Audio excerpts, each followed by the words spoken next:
January 26, 1945. A frozen morning in the Vosges Mountains. The town of Holtzwihr, France, lay half-buried under winter, locked in a silence that felt older than war itself. That silence was broken by the low, metallic growl of engines. 6 German panzers burst through the fog, their silhouettes moving like armored beasts across the white terrain. Behind them, a wave of infantry over 250 men fanned out in disciplined formation. To the American defenders, it must have looked like an avalanche of iron and fire rolling straight toward them. At the edge of the tree line, one man stood watching the approaching force, a small man, a thin man. A 19-year-old lieutenant named Audie Murphy. What happened in the next hour would become one of the most astonishing acts of individual courage in the history of warfare, a feat so unbelievable that senior officers questioned whether the after-action reports were exaggerated. They were not. This is the full story not only of the battle but of the boy America tried to send home, and the man fate refused to kill. 3 years earlier, Audie Murphy had walked into a Marine Corps recruiting office determined to fight for his country. The recruiter burst into laughter before Murphy even opened his mouth. 5 feet 5 inches, 112 pounds, wide-eyed, barely shaved. "Come back when you grow up, kid." Murphy didn't argue. He simply walked to the next branch. The Army paratroopers rejected him. The Navy rejected him. Even the Marines, who took practically anyone with a pulse in 1942, told him no. But a lifetime of struggle had already taught Murphy one thing. If the world blocks one door, you break down another. He was one of 12 children raised in rural Texas poverty. His father abandoned the family. His mother died when he was 16. Murphy kept his siblings alive by hunting rabbits and trapping small game. Survival wasn't a skill for him, it was a habit. Finally, with forged papers claiming he was 18, the U.S. Army accepted him. They had no idea what they were getting. At basic training, drill instructors judged Murphy instantly. Too small, too weak, too fragile. "Send him to cook school," one sergeant muttered. But the battlefield has a way of revealing truths the training fields never see. In July 1943, during the invasion of Sicily, Murphy's company was pinned by German machine gun fire coming from a fortified farmhouse. Veterans hugged the dirt and waited for support. Murphy didn't. He low-crawled across open ground alone, slipped through a side entrance, and killed 2 German soldiers before anyone inside realized he had moved. When the shooting stopped, 4 enemy bodies lay at his feet. His commanding officer stared at him in disbelief. "What were you thinking, Murphy?" "They were in our way, sir."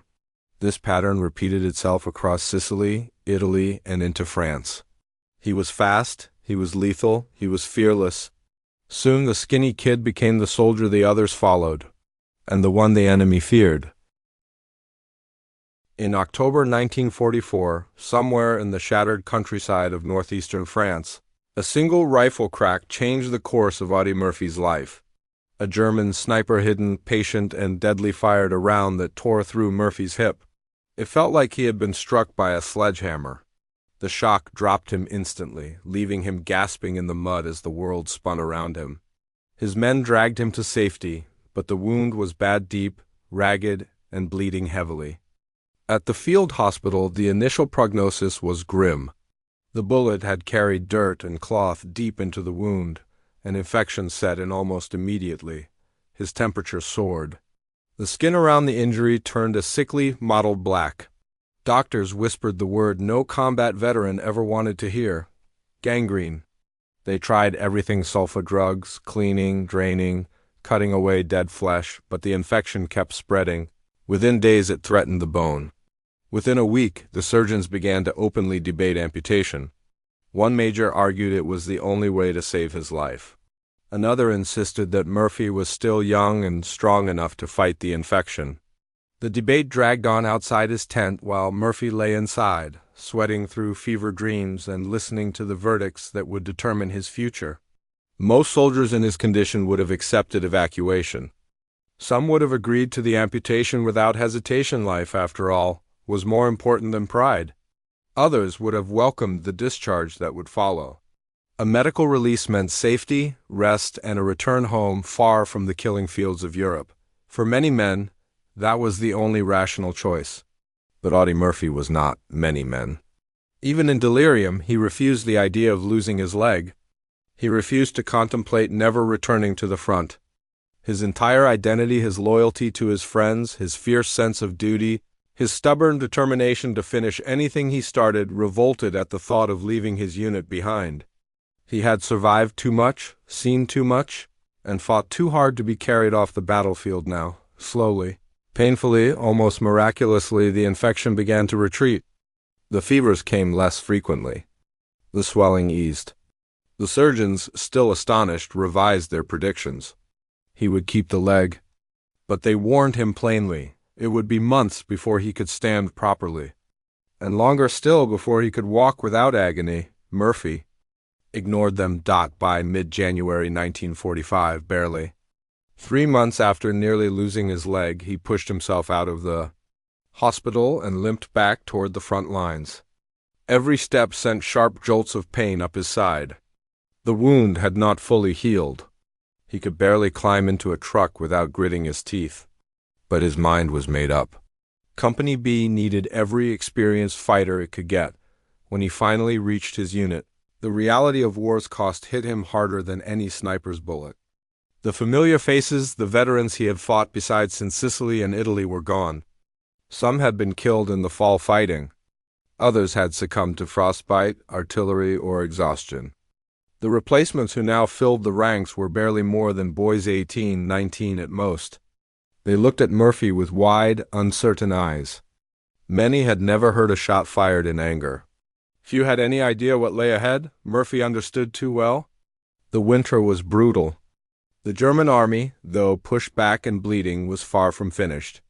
Rumors circulated of desperate attacks still to come, of hidden pockets of fanatics bent on slowing the Allied advance no matter the cost. And then, 12 days after Murphy's return, the storm broke on the frozen outskirts of a tiny French village called Holtzwihr. The Germans came for them, and this time they came with everything they had. You have not enough humanizer words left. Upgrade your surfer plan, Chapter 4. The field of white fire at dawn. The fog parted and the panzers emerged. German artillery cracked open the frozen silence. Machine gun bursts stitched across the American line. One of Murphy's tank destroyers took a direct hit and erupted into a tower of flame. Suddenly the battle became a nightmare of metal shrieking. Snow exploding and botas dropping. Murphy's radio operator panicked. "Lieutenant, we've got to pull back. There's too many of them." Murphy made a decision not found in any military handbook. Everyone fall back. I'll hold them here. His men resisted, but he barked it as an order. 18 American soldiers retreated to the tree line. 1 remained. The burning M10 tank destroyer sat alone in the snow, ammunition exploding inside it like a boiling volcano. Flames licked through its vents. The metal plating glowed cherry red. Murphy sprinted toward it. Enemy rounds chewed the snow around his feet as he climbed onto the burning vehicle. The soles of his boots began to melt. Smoke rolled over him in choking waves, and that's where he found it. The mounted .50 caliber Browning machine gun. The weapon roared to life. The first burst cut down a squad of Germans advancing through the field. Murphy pivoted the gun, sweeping fire across the frozen expanse. German infantry crumpled in groups. Unsure how many Americans were firing at them. There was only one. His hip burned with every movement.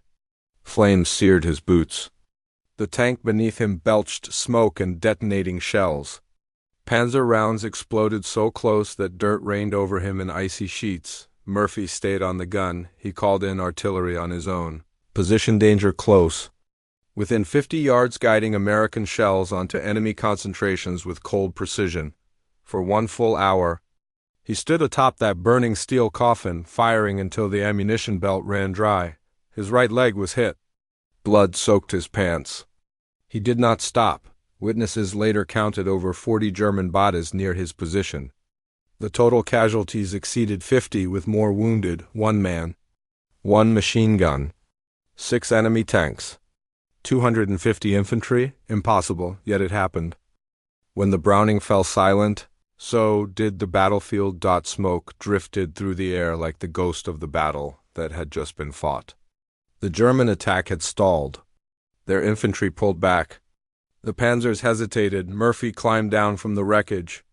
Nearly collapsing as his wounded leg buckled, his men ran to him. Some with tears streaming down their faces, but instead of asking for a medic, he shouted, "Get up! We're counterattacking." And on a bullet-riddled leg, he led them. Company B swept forward, driving the remaining Germans out of Holtzwihr. Only then did Murphy allow himself to fall. The after-action report stunned senior officers. 1 lieutenant. 1 machine gun. An hour of continuous combat. Over 50 enemies neutralized.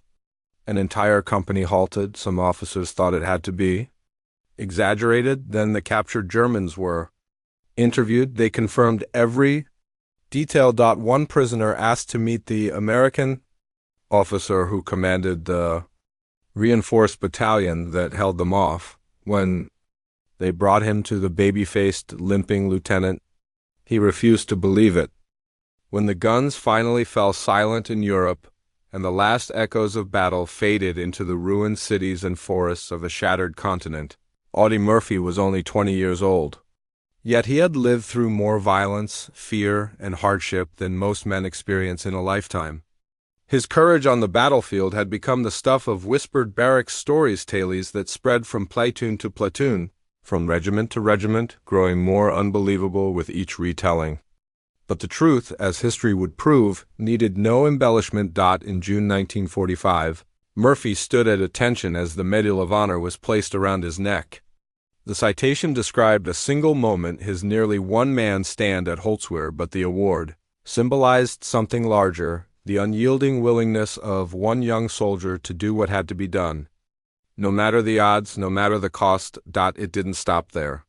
Soon after came the Distinguished Service Cross, then the Silver Start Weiss, the Legion of Merit, the Bronze Start Weiss again, the Purple Heart 3 times, the French Croix de Guerre, the Belgian Croix de Guerre, and the list went on and on. By the time the war's dust settled, Audie Murphy had earned 33 awards, decorations, and medals, making him the most decorated American soldier of World War II. Newspapers hailed him as a national hero. Generals praised his bravery. Civilians compared him to something out of legend, a modern Achilles forged in the crucible of Europe's destruction, but Murphy never saw himself that way.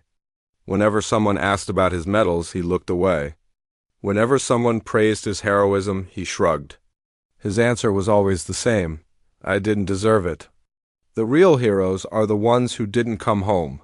Hollywood disagreed. Producers and studios circled him the moment he returned to the United States.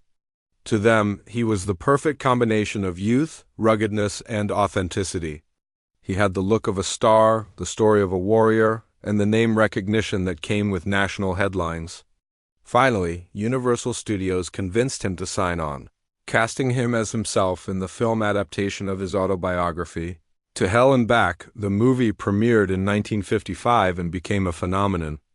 Audiences packed theaters to witness Murphy recreate the battles he had survived in real life. Universal's executives expected success, but they didn't expect history. To Hell and Back smashed the studio's box office records and held the top spot for nearly 20 years. Murphy, the quiet farm boy from Texas, had become a Hollywood star, but fame couldn't quiet the memories. Medals couldn't erase the trauma. Applause couldn't drown out the echoes of war. Murphy suffered from severe post-traumatic stress at a time when the condition didn't even have a proper name. Back then, it was dismissed as shell shock or battle fatigue, often treated with ridicule rather than compassion. Veterans were expected to toughen up, stay silent, and move on. Audie Murphy couldn't. He slept with a loaded pistol under his pillow, terrified of the shadows that walked through his dreams. Loud noises sent him diving for cover. He avoided crowds. He had explosive nightmares, some so violent he feared sleeping beside anyone. The war had ended, but in Murph's mind the battlefield still smoldered. The guns still fired and the dead still cried out.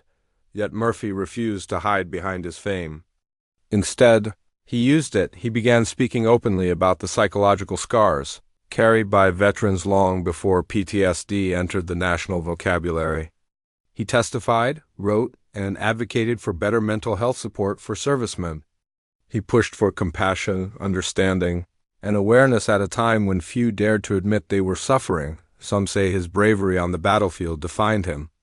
Others point to his medals, his movie career, or his wartime heroics, but many who knew Murphy personally believe something different. His willingness to confront his trauma publicly, to speak for those too broken or too ashamed, was the bravest act of all. Because in the end, Audie Murphy was not just a legend. He was something far more rare. He was a hero who remained human. On May 28, 1971, the man who had survived the hellfire of countless battlefields met his end not in combat, but in the quiet hills of Virginia. Audie Murphy, just 45 years old, died when the small plane he was traveling in crashed into Brush Mountain. The news spread quickly across the nation. For many, it felt as though a piece of American history had vanished overnight, a final, abrupt closing of a chapter that had begun on the battlefields of Europe. Nearly 3 decades earlier, the Army moved swiftly to honor him in death as he had honored them in life. Murphy was laid to rest with full military honors at Arlington National Cemetery, among presidents, generals, astronauts, and the silent rows of soldiers whose names are etched into the fabric of American memory. Crowds gathered. Veterans attended in uniform, their medals glinting softly under the sun. Some had served with him. Others had grown up hearing his story. All stood in reverent silence as taps echoed across the rolling green grounds. Yet when it came time to mark his resting place, Murphy's family made a decision that stunned some and impressed many more. His headstone was carved not with his extraordinary list of medals, nor with any mention of his fame, nor with titles like America's Most Decorated Soldier. Instead, his headstone is almost austere, just his name, his rank, his branch of service, his dates of birth and death, nothing more. No Medal of Honor citation, no Distinguished Service Cross, no Silver Stars, no record-breaking tally of wartime decorations. To some visitors, it may appear almost too plain, far too modest for a man who accomplished so much. But the simplicity was precisely the point. Murphy never wanted to be celebrated for the medals he wore.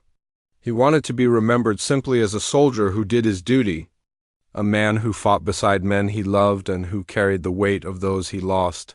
His grave reflects his humility more perfectly than any monument ever could. And the truth is, it does not need a list of medals. The veterans who make the pilgrimage to his headstone already know the stories.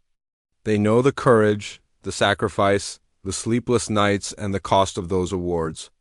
They stand before his grave not to read his record, but to honor the man behind it. In the quiet of Arlington, Audie Murphy rests, not as a legend, not as a symbol, but as he would have wanted, a soldier among soldiers. Audie Murphy wasn't tall. He wasn't strong. He wasn't the kind of warrior recruiters looked for, but courage doesn't come in pounds or inches. It comes from refusing to break. Murphy's story is not just a tale of war, it's a message etched into history. The people the world underestimates the hardest often become the ones who change it. If a 112-pound kid from Texas could stand alone against an army, what might you be capable of when everyone says you're not enough? Before you go, remember, every story we uncover here on WW2 Rewind is more than a chapter of history. It's a reminder of what ordinary people can do when the world is falling apart. If this journey through Audie Murphy's battle moved you, then hit like, subscribe, and turn on the rewind bell so you never miss the moments that shaped our world. And stay tuned, because the next episode dives even deeper into another hero, another battle, another truth lost to time. History isn't just in books. It's alive, and we're rewinding it together.